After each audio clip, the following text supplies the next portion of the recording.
চল্লিশা এবং চাহারুম, চল্লিশা এবং চাহারুম পর্যন্ত আপনাকে মনে রাখবে, তারপরে আপনার সন্তান, আমার সন্তান আমাকে আপনাকে মনে রাখবে না। একবার চিন্তা করবেন যে রাসূল করিম সাল্লাল্লাহু আলাইহি ওয়াসাল্লাম যে আমাদেরকে দিন দিয়ে গেছেন, এটা অতি পবিত্র দিন।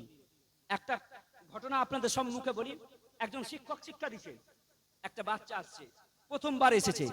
সে যখন আলিফ বা তাসা ওখান থেকে নয়, আলিফ লাম মিম থেকে যখন শুরু করছে, শুরু করার পর সে কি করছে, আলিফ লাম মিম পুরোটাই শুনিয়ে দিল।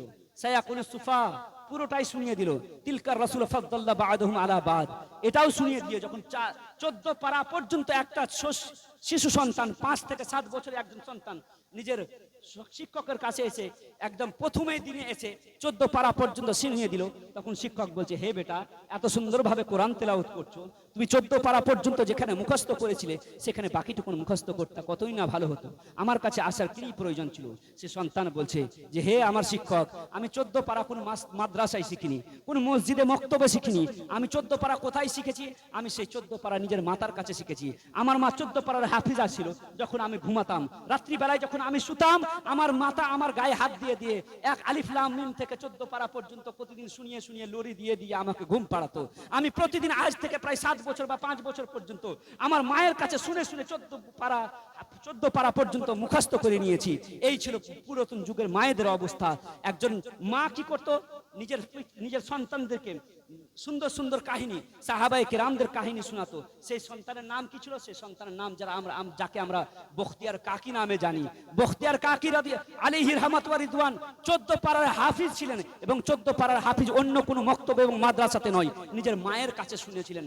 একজন সন্তান, আমার একজন নির্ভরযোগ্য শিক্ষক, তিনার কাছ থেকে শোনা, নির্ভরযোগ্য একজন আলিম, তিনি বলেন একজন মাস্টার নিজের সন্তানদেরকে, নিজের ছাত্রদেরকে বলছে, বেটা তুমি কি বড় হয়ে কি হবে, তুমি বড় হয়ে কি হবে, তুমি বড় হয়ে কি হবে। একজন বলছেন ডাক্তার হব, একজন বলছে ইঞ্জিনিয়ার হব, একজন ছোট বাচ্চা সে বলছে আমি সাহাবিয়ে রাসূল হব, আমি সাহাবিয়ে রাসূল হব।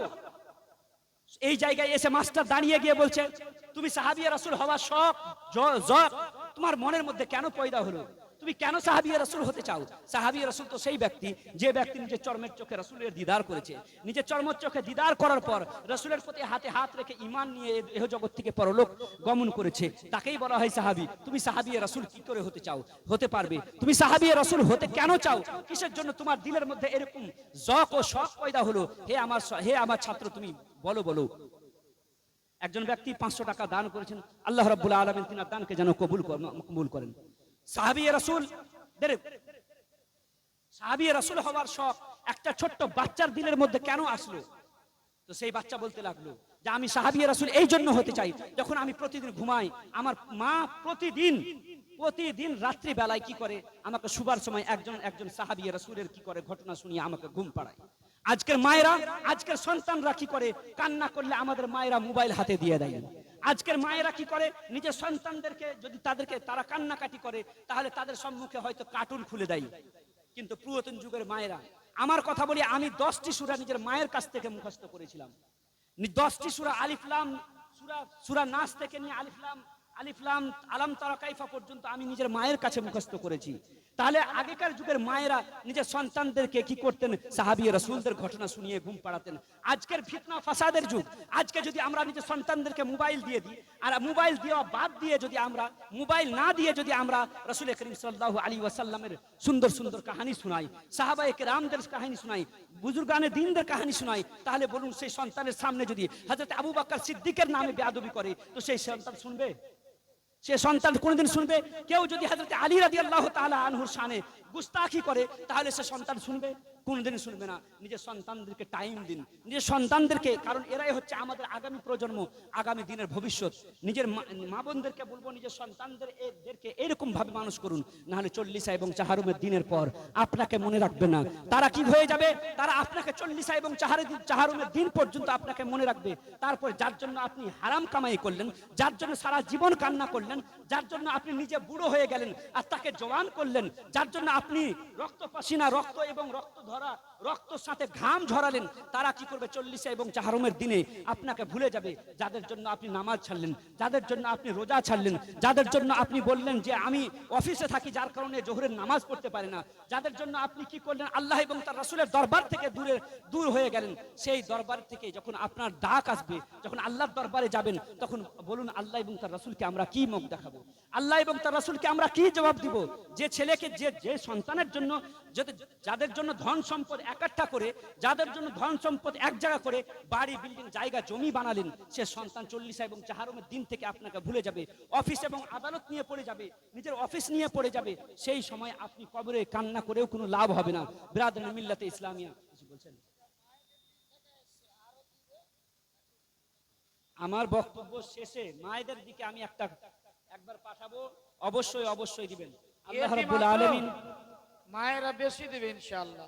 আল্লাহ রাব্বুল আলামিন আরো দিয়েন। মায়েদের দানকে যেন কবুল ও মকবুল করেন। শুধু দান করলে হবে না, আমার যে একটি চিন্তা ধারামূলক বক্তব্য, সে বক্তব্য আপনাদেরকে বুঝতে হবে, সেটার প্রতি আমল করতে হবে। কেসা কাহিনী শুনে যদি তা থেকে যদি আমরা শিক্ষা অর্জন করি তাহলে তো মাশাআল্লাহ খুবই ভালো কাজ। কিন্তু কেসা কাহিনী শুনলাম আর ভুলে গেলাম,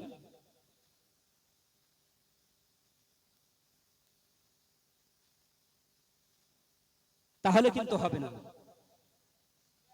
রাসূল করিম আজকের ফিতনা ফাসাদের যুগ, নিজের সন্তানদেরকে সময় দিন, নিজের সন্তানদেরকে রাসূলের প্রেম শিখান। আল্লাহ রাব্বুল আলামিন বলেন, ইয়া আইয়ুহাল ইনসান মা গাররাকা বিরব্বিকাল কারীম, হে মানুষ, তোমাকে কোন জিনিস তোমাকে তোমার মহান রব্বুল আলামিনের দরবার থেকে তুমি দূরে সরিয়ে রেখেছে? কোন এমন জিনিস যে জিনিস পেয়ে তুমি নিজের মহান রব্বুল আলামিনকে ভুলে গেলে? আজকে টিকটক তো বন্ধ হয়ে গেছে, ফেসবুক, বিভিন্ন সোশ্যাল মিডিয়াতে মুসলিম ছেলে মেয়েদের যদি অবস্থা দেখেন তো কান্না করতে বাধ্য হব আমরা। এই হচ্ছে আমাদের সমাজের অবস্থা। বোরখা পরে, কোরআনে আয়াত লেখা আছে বোরখাতে, মাশাআল্লাহ সুবহানাল্লাহ, এইরকম কোরআনি আয়াত লেখা বোরখা পরে বর্তমান পূজার সময় বর্তমান এলাকায় দেখবেন মেলা হচ্ছে। এই মেলাতে দেখতে পাচ্ছি আমাদের মুসলিম ঘরের মেয়েরা বোরখা পরে, যাদের যে বোরখাতে আয়াত লেখা আছে মাশাআল্লাহ সুবহানাল্লাহ, এই সমস্ত আয়াত লেখা বোরখা পরে মেলাতে গিয়ে ফ্যাশন করছে।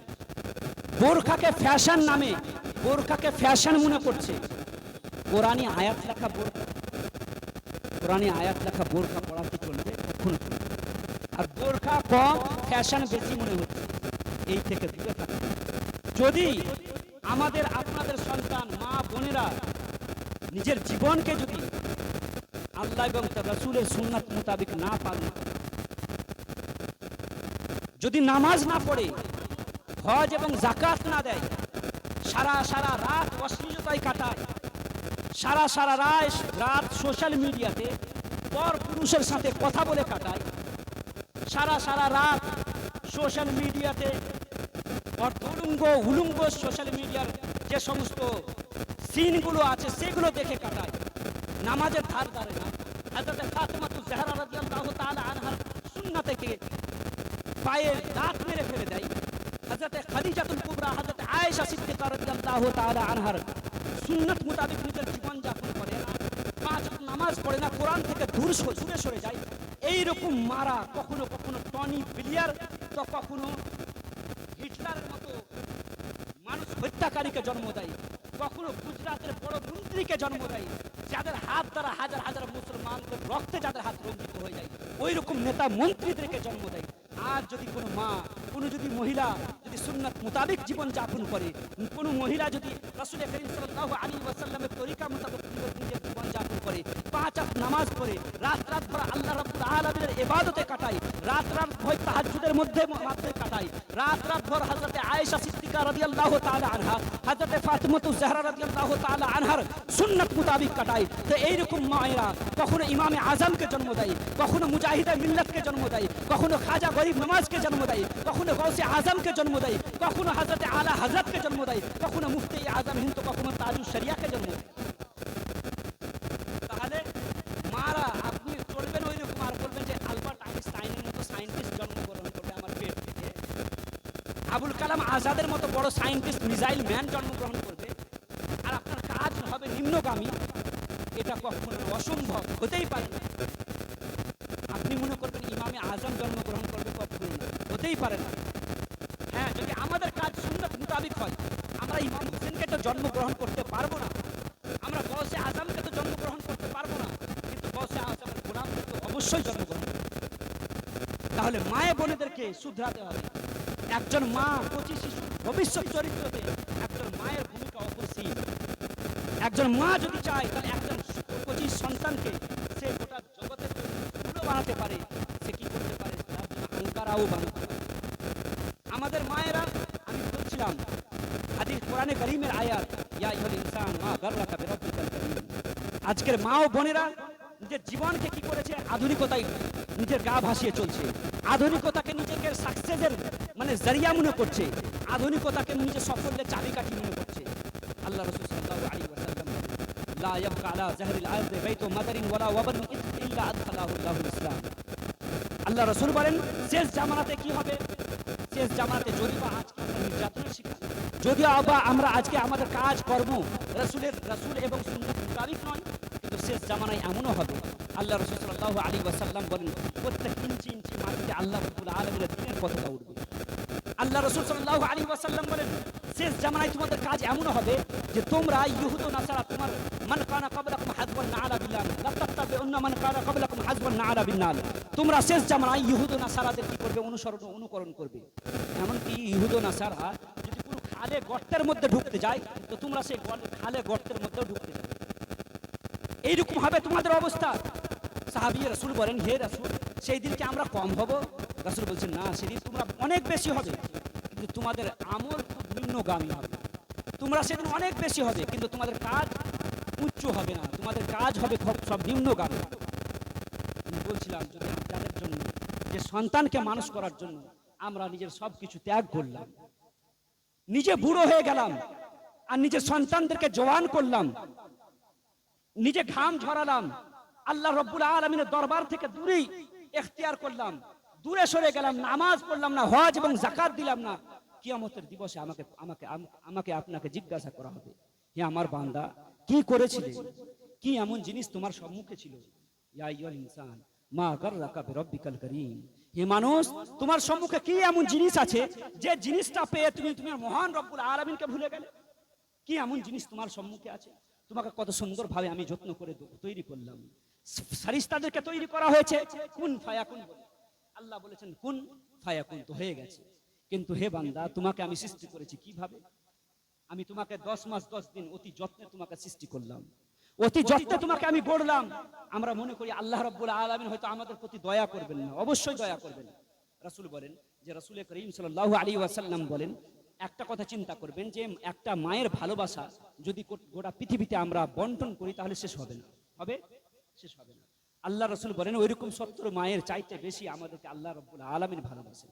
বলুন সেই আল্লাহ রাব্বুল আলামিন আমাদেরকে যখন জাহান্নামে প্রবেশ করাবেন, আমার আল্লাহ রাব্বুল আলামিনকে কত কষ্ট হবে। যে আল্লাহ রাব্বুল আলামিন বড় যত্ন করে আমাদেরকে সৃষ্টি করলেন, 10 মাস 10 দিন আমাদেরকে কি করলেন, কখনো ফারিস্তা দিয়ে আমাদের নিগহবানি করালেন, সে আল্লাহ রাব্বুল আলামিন আমাদেরকে সকাল সন্ধ্যা ডাক দিয়ে বলছেন, হে আমার বান্দারা, আমার দরবারের দিকে ফিরে আসো। সকালে গুনাহ করেছো, সন্তানের জন্য নামাজ পড়তে পারোনি, নিজের সন্তানের মুখে হাসি ফুটানোর জন্য কাজ করেছো, কর্ম করেছো, আম্মাকে ভুলে গেছো। তুমি দিনের বেলাতে গুনাহ করেছো, রাত্রিবেলায় গুনাহ করেছো, দিনের বেলায় আমার দরবারে আসো, এসে শুধু একবার তওবা করো। আল্লাহ রাসূল বলেন কোন বান্দা সারা জীবন গুনাহ করে, গুনাহ করার পর যদি আল্লাহ রাব্বুল আলামিনের দরবারে যদি কাঁদতে না পারে, তো শুধু এতটুকু মশা অথবা মাছির মাথা পরিমাণ যদি অশ্রু নিজের চোখের এক কোণায় নিয়ে আসে, আল্লাহ রাব্বুল আলামিন বলেন আমি সেই বান্দাকে আমি মাফ করে দিই। আল্লাহ রাব্বুল আলামিন বলেন আতাইবু মিনাজ জামবি কামাল্লা জামবালা, গুনাহ থেকে তওবা করা ব্যক্তি এমনই যেমন সে গুনাহ করেন। আমরা যে সন্তানের জন্য এরকম কাজ করছি, সে সন্তান 40 চাহারুমের দিনে ভুলে যাবে আমাদেরকে।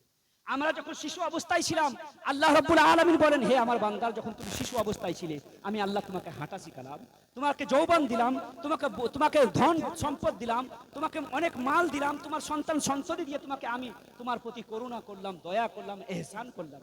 তুমি আমার সাথে কি করলে? সারা জীবন তুমি আমার দরবারে আসলে না?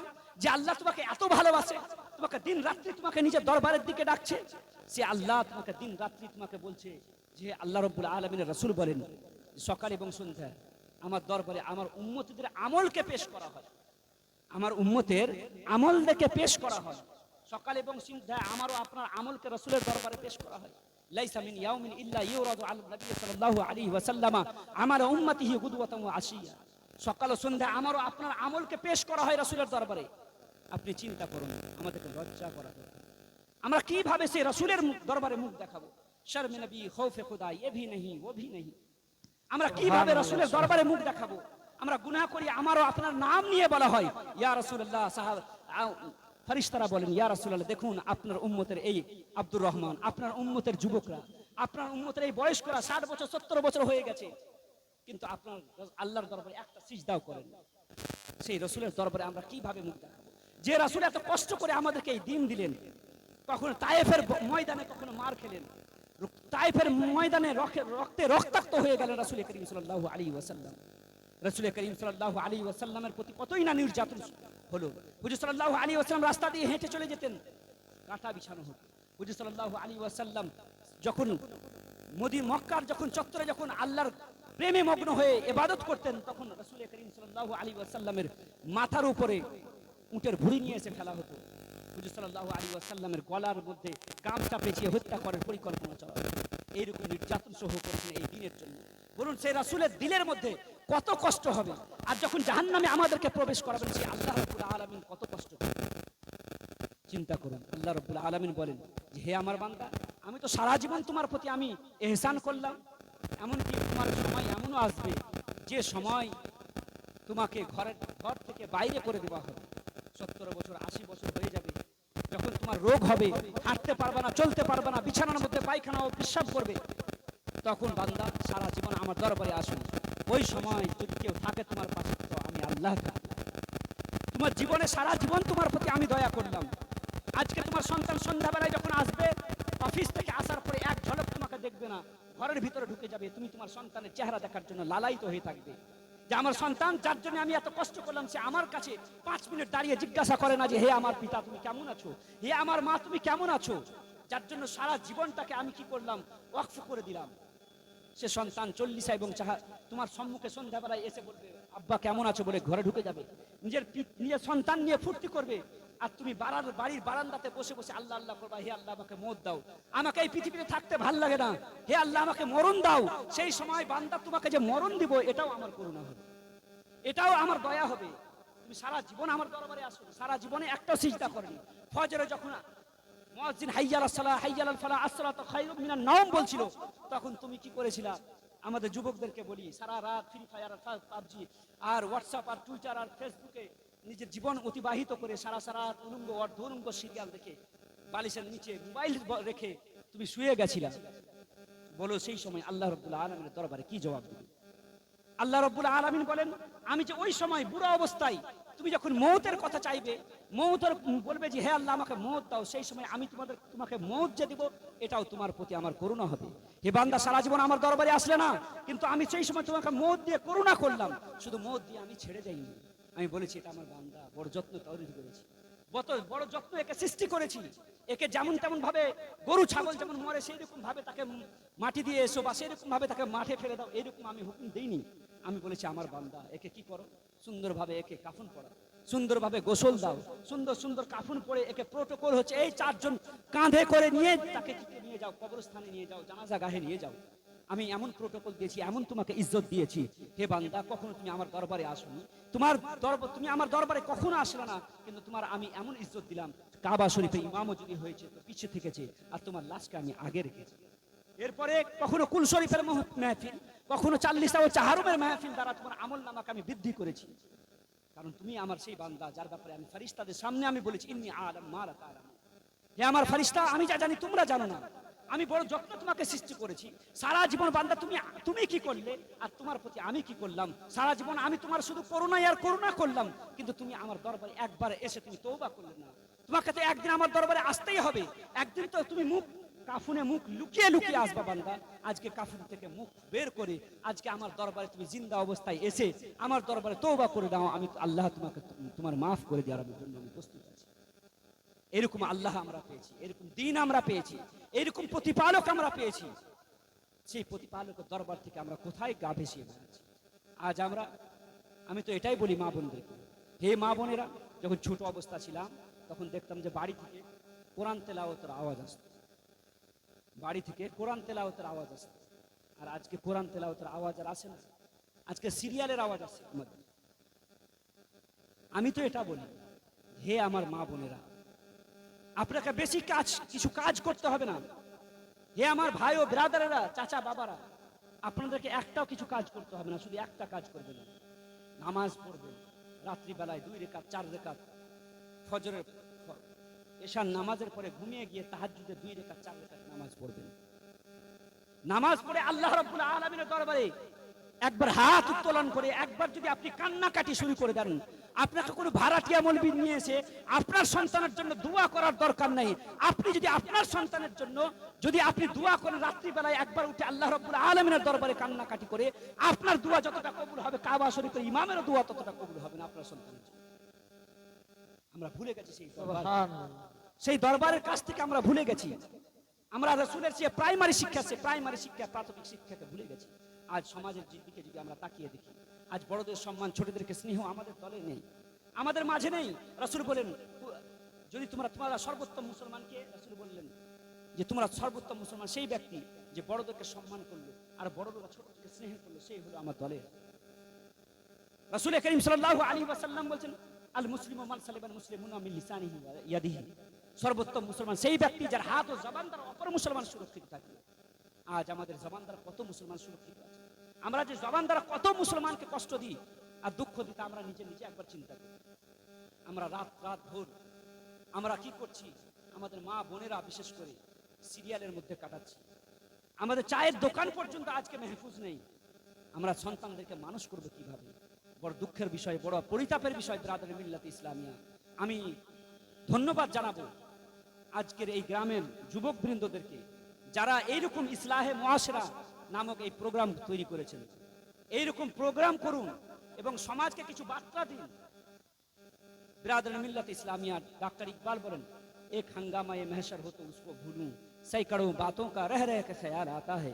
मुसलमान जातिर যদি একটি সমস্যা হয় তো সে সমস্যার সমাধান করা যায়, কিন্তু এখানে তো হাজারো রকম সমস্যা। কোন কোন সমস্যার সমাধান করবে? আর হ্যাঁ, যারা যারা পারবেন একটু 500-1000 টাকা করে একটুকু আপনারা নিয়ে আসবেন, আমার হাতে দিবেন, শেষে আমি দোয়া করে দিব। এখনই শেষ করে দিব প্রোগ্রাম, মোটামুটি 5 থেকে 7 মিনিটের মধ্যে আমার প্রোগ্রাম শেষ করে শুনবেন। যিনি আজকে আমাদের প্রধান অতিথি কলকাতা থেকে আগত প্রফেসর ডক্টর আব্দুল্লাহিল মারুফ সাহেব, ওনার সময় 5টা 10-এ, ওনার সময় হচ্ছে 5টা 10, 6টা 45 অবধি ওনার ওয়াজ হবে, তারপরে মেহফিল সমাপ্ত হবে ইনশাআল্লাহ। মুফতি সাহেব কিছু বললেন, এই জালসা করতে গিয়ে অনেক খরচ হয়েছে। মা বোনেরা সামনে কবরস্থান মসজিদ, আপনারা এটা লক্ষ্য করে যাহাই কিছু পারবেন 500-1000 একটু দান করিয়েন। ইনি মুসাফির ব্যক্তি, ইনি আপনাদের জন্য দোয়া করে দেবেন ইনশাআল্লাহ। না, একদিন আমাদেরকে চলে যেতে হবে, যতটা সম্ভব আপনি অতটাই দেবেন। আর যদি বক্তব্য শুনবেন মনে করেছেন ইনি এত সুন্দর বক্তব্য দিলেন ইসলাহি মুআশরাতে, তাকে ধন্যবাদ দিয়ে শেষ করতে পারা যাবে না। এনার পরে যে একজন প্রফেসর ডক্টর রয়েছেন, অ্যাকচুয়ালি আসলেই ডক্টর আছে। ইনার ল্যাঙ্গুয়েজ, ইনার বুঝাবার স্টাইল আলহামদুলিল্লাহ খুব সুন্দর। আপনারা শুনে যাবেন, কেউ যাবেন না ইনশাআল্লাহ। উনার সময় 5টা বেজে 10 মিনিট জ্যাক্স টাইমে উনাকে স্টেজে পরিবেশন করে দেবেন ইনশাআল্লাহ। সুবহানাল্লাহ সুবহানাল্লাহ। তো যারা মানে চান যে কিছু দান করব, অবশ্যই দিয়ে যাবেন।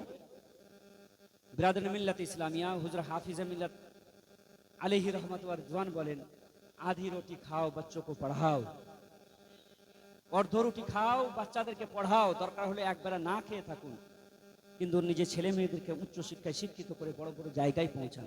নাহলে আগামী যে যুগ আসছে খুব ভয়াবহ যুগ, যদি আমরা শিক্ষা অর্জন না করি, আমাদের ছেলে মেয়েরা যদি শিক্ষিত না হয়, বড় বড় দপ্তর বড় বড় জায়গাতে যদি না পৌঁছে, তাহলে আগামী ভারতে আমাদের টিকা খুব মুশকিল। ওই জন্য যে নিজের ছেলে মেয়েদেরকে উচ্চ শিক্ষায় শিক্ষিত করুন, ওইভাবে যেভাবে রাসূল করিম সাল্লাল্লাহু আলাইহি ওয়াসাল্লাম শিক্ষাকে হাতিয়ার বানিয়ে গোটা দুনিয়াতে ইসলামকে ছড়িয়েছেন, গোটা দুনিয়াতে অর্ধ পৃথিবীতে নিজের মুসলমানদের বাদশাহী কায়েম করেছেন। বিরাদর মিল্লাত ইসলামিয়া, যাই হোক, যে যা পারবেন একটু নিয়ে আসুন। একটা প্রশ্ন এসেছে, প্রশ্নটার উত্তর আমি দিয়ে বক্তব্য ইতির দিকে যাব। যা যা পারবেন দেন ইনশাআল্লাহ, তাই না? একের লাঠি, 10-এর লাঠি একের বোঝা, যাহাই কিছু পারবেন আপনারা দিবেন। আর এ দাদু একটু চাদর নিয়ে মায়েদের দিকে পাঠান। মা, দুনিয়া থেকে আপনাকেও যেতে হবে একদিন।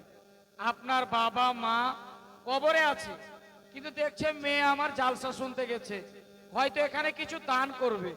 আপনারা যাহাই কিছু পারবেন একটু চাদরে দিবেন ইনশাআল্লাহ, দোয়া করে দিন। মুফতি সাহেব একটু চাদরটা নিয়ে যাও বাবা, ফাটাফাট নিয়ে যাও। আলহামদুলিল্লাহ, এখানকার মা রাজাপুর, ফাঁকাটি মোড়, রামনগর আর অন্য জায়গা থেকে এসছে, আমি জানি এরা জান্নাতি মা, এরা দিবে। আর এই 1 টাকা দিলে অনেক। আলহামদুলিল্লাহ, আপনারা একটু দিবেন চাদরে মা, দিল খুলে দিবেন। আলহামদুলিল্লাহ, আর এরা দান করে, এটা আমাদের জানা যে মায়েরা বেশি বেশি দান করে। আপনারা যাই কিছু পারবেন মুফতি সাহেবের হাতে এনে দিবেন, কোনো লজ্জার ব্যাপার নাই যে 10 টাকা দিব, জি না, 10 টাকায় আছে 10 টাকায় দিবেন। মুফতি সাহেব আপনার জন্য দোয়া করে দিবেন ইনশাআল্লাহ। আর সময়টা মনে থাকলো, 5টা 10-এ ডক্টর প্রফেসর আব্দুল্লাহিল মারুফ সাহেবকে আমরা দিয়ে দেব। যদি বক্তব্য শোনার ইচ্ছা আছে, যে কিছু শুনবো, ওনাকে দিয়ে দেব ইনশাআল্লাহ। একদম ওয়াকই রুহের ডাক্তার, আসলেই রুহের ডাক্তার আব্দুল্লাহিল মারুফ সাহেব ওয়াজ করবেন ইনশাআল্লাহ। দিয়ে দেন যাই কিছু পারবেন মায়েরা। সুবহানাল্লাহ, সুবহানাল্লাহ। এখানে একটি প্রশ্ন এসেছে, সে প্রশ্ন দুটোর উত্তর দিয়ে আমি আমার বক্তব্য ইতি করব। প্রশ্নটা হচ্ছে এই যে ইমামের কেরাত দুরুস্ত নয়, কেরাত সঠিক নয়, শুদ্ধ কেরান পড়ে না, যে ইমামে শুদ্ধ কোরআন পড়ে না, তার পিছনে নামাজ হবে কি হবে না? দেখুন, আল্লাহ রাব্বুল আলামিন বলেন, ওয়ারাত্তিলিল কুরআনা তারতিলা, কোরআন সর্বদা সুন্দরভাবে পড়তে হবে। যদি কোরআন সঠিক উচ্চারণ, সঠিকভাবে তেলাওয়াত করা ব্যক্তি ইমাম যদি থাকে, তো কখনো যে ব্যক্তি সঠিকভাবে কোরআন তেলাওয়াত করতে পারে না, তার পিছনে নামাজ হবে না। কারণ কোরআন তেলাওয়াতের প্রত্যেকটি অক্ষরে, যেমন সিন আছে, সাদ আছে, হা আছে, হে আছে, অনেকটা বর্ণ আছে আরবিতে, যেগুলোকে কি করা হয়, যেগুলো উচ্চারণের জন্য আলাদা আলাদা মাখরাজ আছে। যদি একই রকম হয়ে যায়, তাহলে কি হয়ে যাবে, কখনো সিন সাদ হয়ে যাবে, কখনো জাল জিম হয়ে যাবে, আমরা বুঝতে পারবো না। আর মানের মধ্যে কি হয়ে যাবে, মানার মধ্যে ফিতনা হয়ে যাবে, মানা উল্টো পাল্টা হয়ে যাবে। কোরআনের যে মানে আছে, সে মানে উল্টা পাল্টা হয়ে যাবে। অতএব যদি কোনো ব্যক্তি না থাকে, কোরআন সঠিক পড়নেওয়ালা না থাকে, এবং সবাই একই রকম হয়, তাহলে ওর পেছনে নামাজ পড়া দুরুস্ত হবে, পড়া চলবে। কিন্তু যদি কোনো শুদ্ধ কোরআন পাঠ করাই থাকে, তাহলে কিন্তু যার কোরআন শুদ্ধ নয়, তার পেছনে নামাজ পড়া ঠিক হবে না। আর একটি প্রশ্ন এসছে, সেটা হচ্ছে মুসাফিরের পিছনে নামাজ হবে না হবে না? মুসাফিরের পিছনে নামাজ হবে। যে নামাজের শর্তাবলী আছে সেগুলো মেনে 4 রাকাতের নামাজ হলে পরে কি করবে, মুসাফির বসে যাবে, বাকিরা উঠে যাবে, মুসল্লিরা এইভাবে নামাজ আদায় করবে। তো যাই হোক, আমার বক্তব্য হয়তো বেশি হয়ে যাচ্ছে, আমাকে নামাজও পড়তে হবে। আমি আর বেশি কিছু বলছি না। শেষে আমি বলবো, বিরাদর মিল্লাত ইসলামিয়া, বিশেষ করে মা বোনেদেরকে এবং যুবকদেরকে, হে যুবক, ডাক্তার ইকবাল বলেন, कि मोहम्मद से वफा तूने तो हम तेरे हैं, ये जहां चीज है क्या लौहो कलम तेरे हैं। हे আমাদের যুবক, হে মুসলিম যুবকরা,